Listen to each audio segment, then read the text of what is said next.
mu ci prononcé wu te bu defee analyse en général ñi ñaan ñoo jàng ba toog ci plateau télé yi mënuñu ko ci analyse yéen ñëpp da ngeen koy suivre beneen bi mooy que ni dafa am aussi kenn ku dëkk Kaolack muy Cheikhna Cissé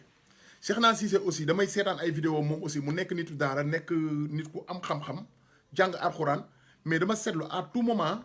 bu Sénégal soxlaa dama gis ni may def activiste yi du ko def da koy def te day jaar ci digg bi aussi wax ni état lii waroo ko def wax ni opposants yi nii waroo leen ko def ni population bi moytu leen lii ak lii ak lii loolu boo gisee tey ma def live di remercier ñooñu c'est parce que dañu bëgg a wan nit ñi Sénégal ki jàng alxuraan ki jàng école ak ki nga xam ni jàngul dara aussi yor métier mën ko ñun ñëpp ñoo war a mën a defar Sénégal il faut que ñu dooleel ñooñu parce que boo xoolee en général ñooñu bu ñuy def live 2 personnes nga fay gis 3 personnes nga fay gis bokkul ak fii au moins sax di nga am benn dizaine de personnes bu lay gis mais ñooñu bu ñuy wax ci loolu tey ñun bu ñu ko partagé wul wala ñun siiwaluñ ko nit ñi duñ ci jot en général loolu moo tax beneen bi keneen ki si topp mooy Serigne Abdou Rafaïl Mbacké Serigne Abdou Rafaïl Mbacké bu ngeen ko xoolee aussi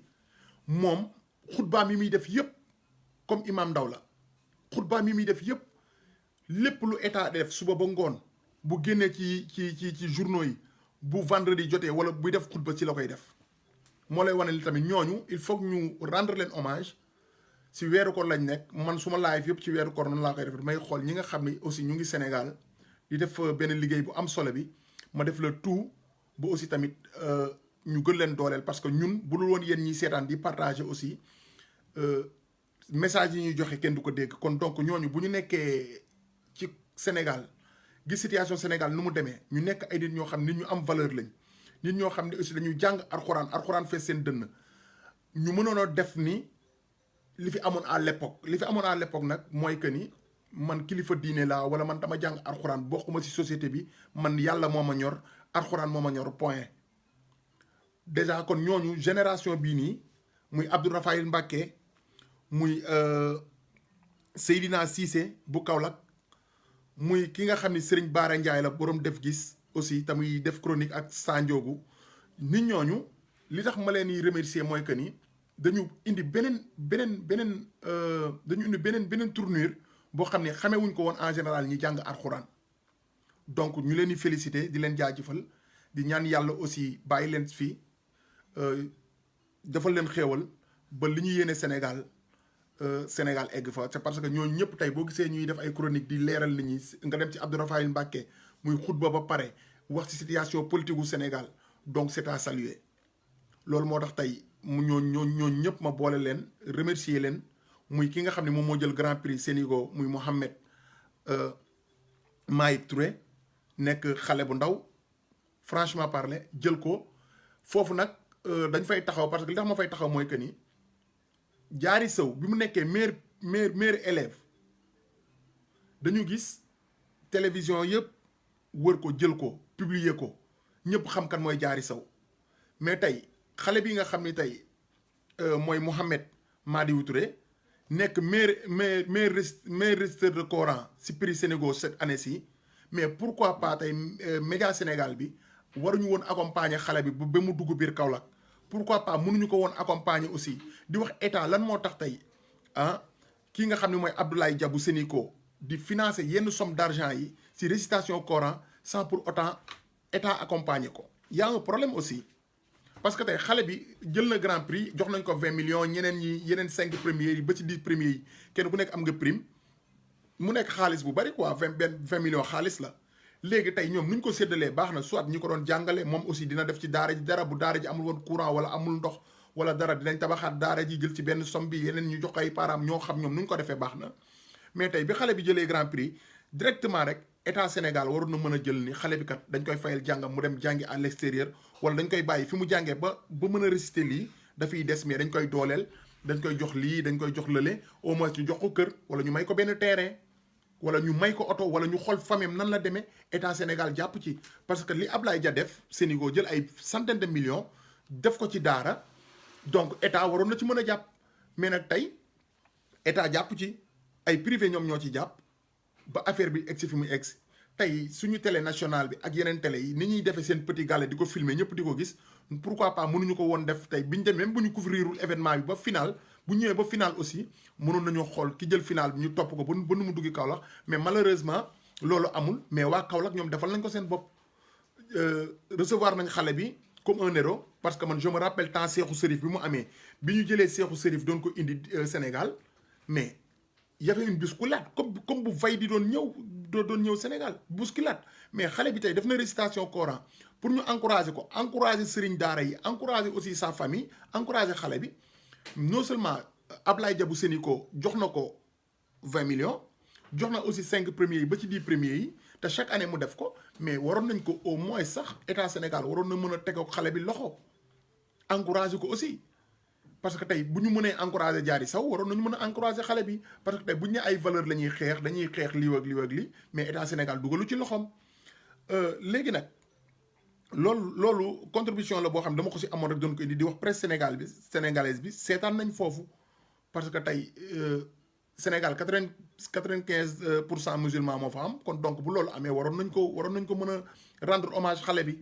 xam nga. état Sénégal aussi même bu doon kër la wala oto wala dara mënoon nañ ko teg ci loxo xale bi au moins ay parents am ci lu ñu jàpp aussi bu ko defee à chaque moment bu loolu di amati day tax ñi nga xam ne ñooy jàngal xale yi alxuraan dañuy def le tout ba kenn ku nekk xale bi jógee Touba wala xale bi jógee Ndiassane wala xale bi jógee Pire wala xale bi jógee feneen ak feneen dañuy def le tout ba maître coranique yi di def si xale yi xam-xam pour uniquement pour remporter prix boobu. nga xam ne durant toute ta vie dañuy sol ci yow alxuraan sol ci yow xam-xam ba nga xam ne fu ñu la cuqee rek nga dem loolu waroon nañ ko gënoon médiatiser te état Sénégal defu ko waroon na ci dugal loxoom dugalu ko ci. kon dañuy féliciter encore une fois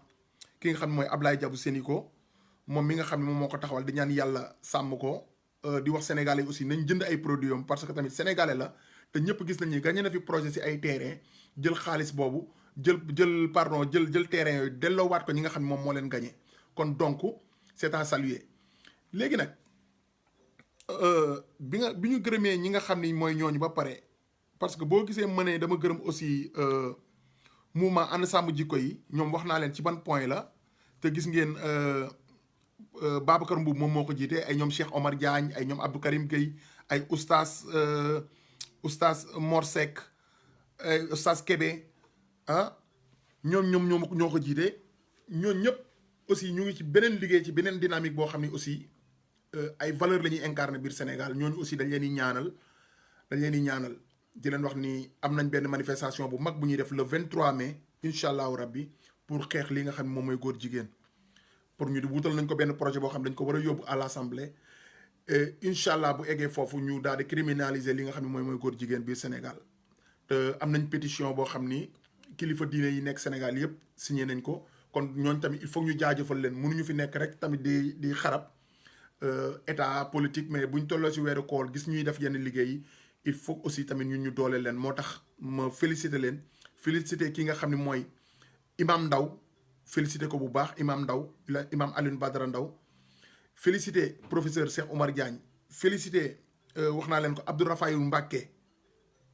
Seydina Cissé bu Kaolack féliciter aussi Cheikh Bara Ndiaye def gis bii def chronique ak Sandiogou parce que boo gisee may féliciter ñooñu mooy que ni aw maa ngi lay ziar Hermana boo gisee ma leen di féliciter c'est parce que ñooñu nit ñi dañ leen doon xaar rek ci daara ji yor ay alluwe yor ay téere jàngal xale yi dem mais loolu defarul Sénégal parce que boo xoolee fi Sénégal jóge ba léegi nit ñi dañuy nekk ci daara yi jóge ci daara jàng ñu sol la alxuraan ba nga jeex amoo métier amoo dara nga pare taxawaat nekkaat indiwaat créé waat beneen créé waat leneen ci biir jeunesse bi donc bu loolu amee ñu gis ñooñu si Adama Mboup aussi c'est vrai ñooñu boo gisee ñu leen war leen féliciter si loolu moo tax c'est parce que tey ñooñu dañuy jàng alxuraan mais tey bu état defee lu mu war a def dañuy génn xutba ñii bind ñii wax ñii live kon ñooñu aussi ñu ngi ci biir combat bi dañu leen di féliciter bu baax a baax léegi nag dafa am benn problème bu am muy problème mu Dougar ñu bëri ñu ngi gis Dougar mu nekk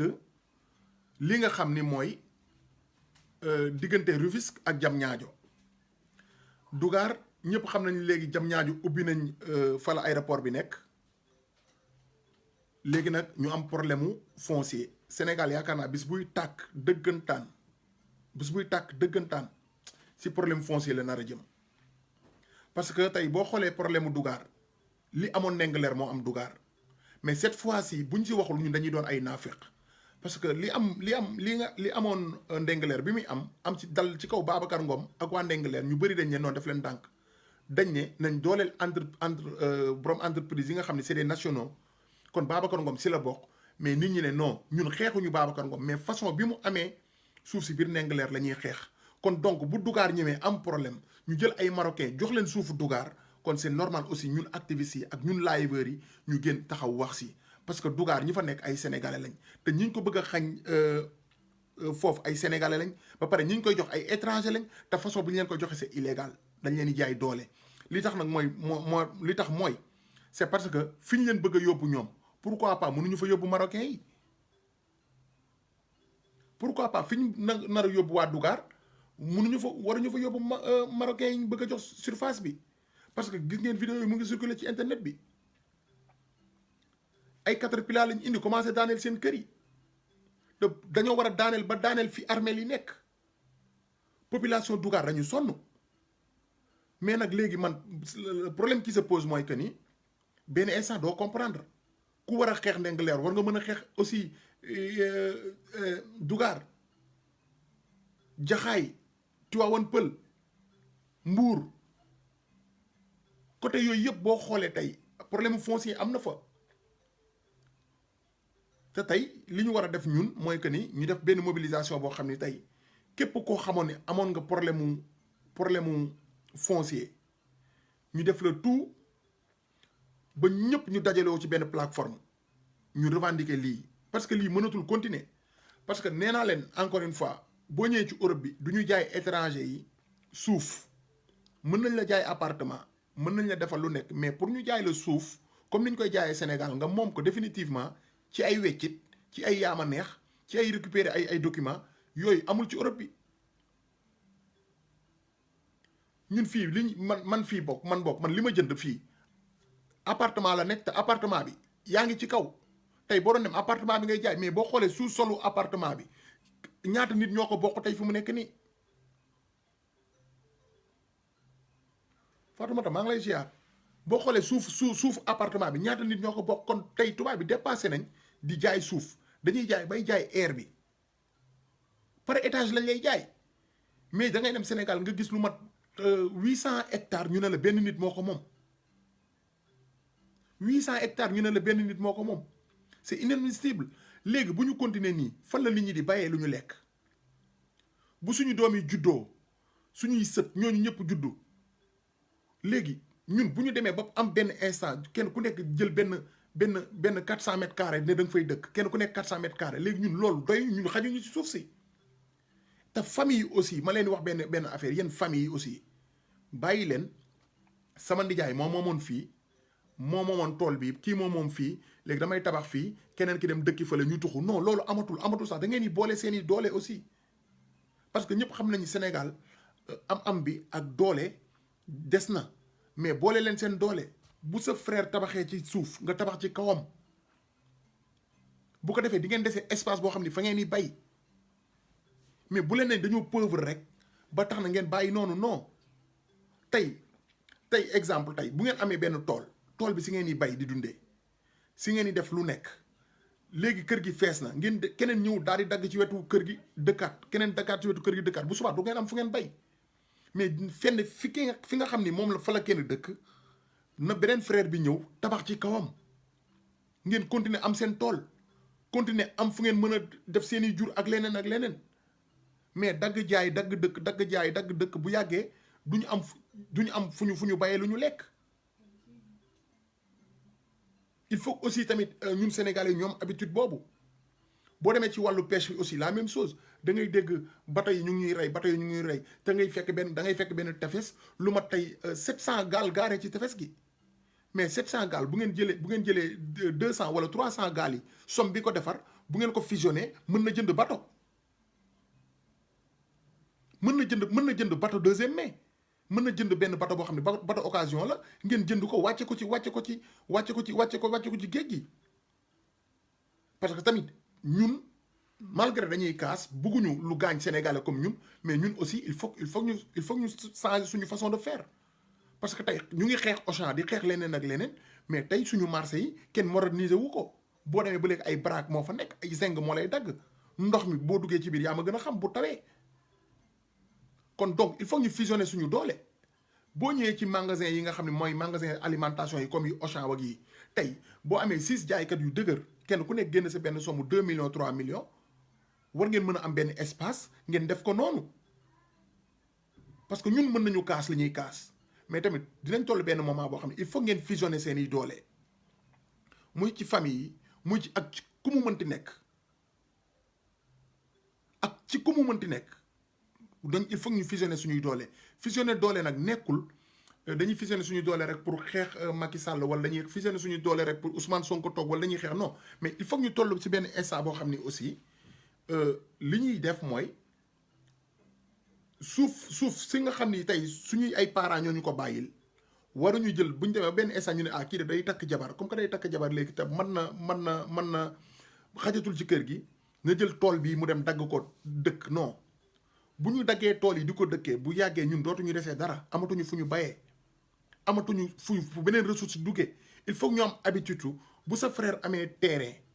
nga xam ne terrain bi yéen ñëpp ngeen ko bokk au lieu ngeen koy jaay di séddoo mu tabax nga ñëw tabax ci kawam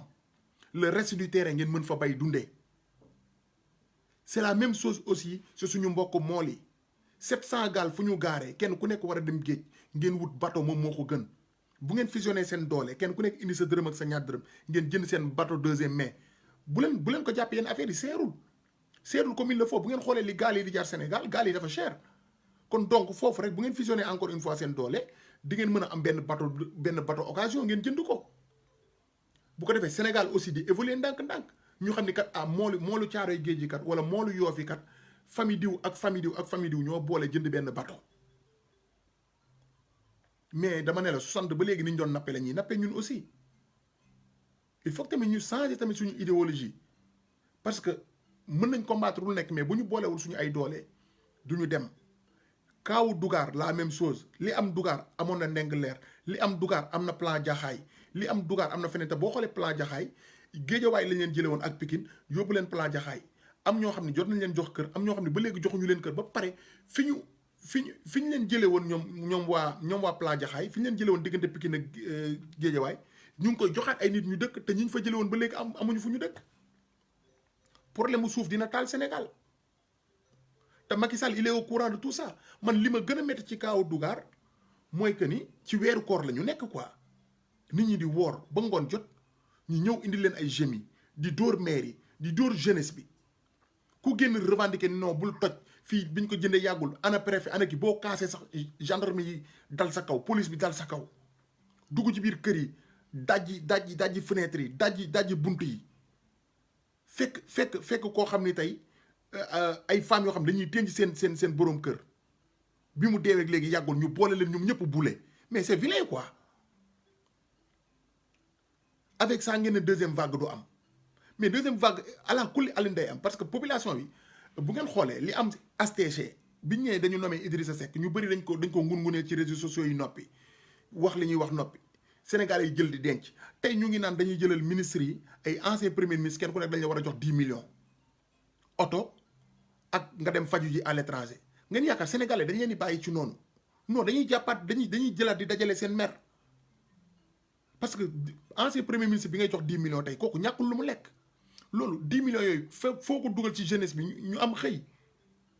foo ko dugal ci hôpital yi nit ñi faju oto yooyu nga leen jox remplacer koy ambulance ak yeneen lii am Dugar nii bi mu amee Ndingler nit ñi dañoo jógoon wax ko kon ñi nekk ci réseaux sociaux yi nit ñëpp jóg xam ne Dugar dafa am tey benn enjeu bi ci am mooy que ni plan fi mu nekk diggante Diamniadio ak Rufisque moom la ñu bëgg a jël autorités yu bëri jox leen ko bu autorités yi jàllee aussi ñu ngi koy jox ay étranger te ñoo xam ni dama ne la seen jamono yi maamaati maam ba léegi foofu la ñu nekk damay indiwaat léegi vidéo bi ngeen xool ko di leen wax ni Macky Sall mu ngi préparé pour def mu ngi préparé pour def benn tour après Korité mais na ko gars yi xaar na ko gars yi xaar fu mu war a jaar parce que dafa am loo xam ne mënul nekk mënatul continuer sénégalais dañuy sonn parce que man Dougar am na ay nit yoo xam ne ñu ngi à l'étranger nekk Arabie Saoudite di liggéey ñi nekk Liban di liggéey salaire u 100 000 francs moom moo tax ñu génn dem liggéey foofu 100 000 francs lañ mënta am Sénégal moom lañ dem wuti à l'étranger si la ñuy dajalee di tabax terrain yi nga xam ni moom seeni maam ñoo ko moomoon ñoom amuñu lu ñu jënd kër mais ci biir terrain yooyu la ñuy tabax pour fat fa seen njaboot lu ñu liggéey ba weer dee ñu dajale ko jënd ciment lu ñu liggéey at ba weer dee ñu daan ne maçon dans la fay temps bu maçon bi tabaxee ba eggal ñu ne ko yoratuma dara arrêteel ba jamono neexaat nit def noonu ba am këram dugal ci njabootam ñii pare na ñii peinture gu ñii boo xoolee seen kër yi sax noonu lañ ci duggee noonu rek ndax am lu ñu suturloo nga ñëw jëlee leen fa sans condition sans nga toog waxtaan ak ñoom boo demee ci municipal bi ñu ne la affaire bi ci kaw la gu jugee nga dem ci kaw duñ la faale mais population Sénégal dañu am droit xam seen suuf bi ngeen di joxe ci lan ngeen ko teg ci lan ngeen ko teg xam naa ñu ñëw waxtaan ba trouver terrain d'entente bu gars yi nanguwul nag nga xam ne ñoom fii ñoo ko moom mënoo leen indemniser wala ñoom nanguwuñu mais nga bàyyi leen ak seen suuf parce que ñoom ñoo ko moom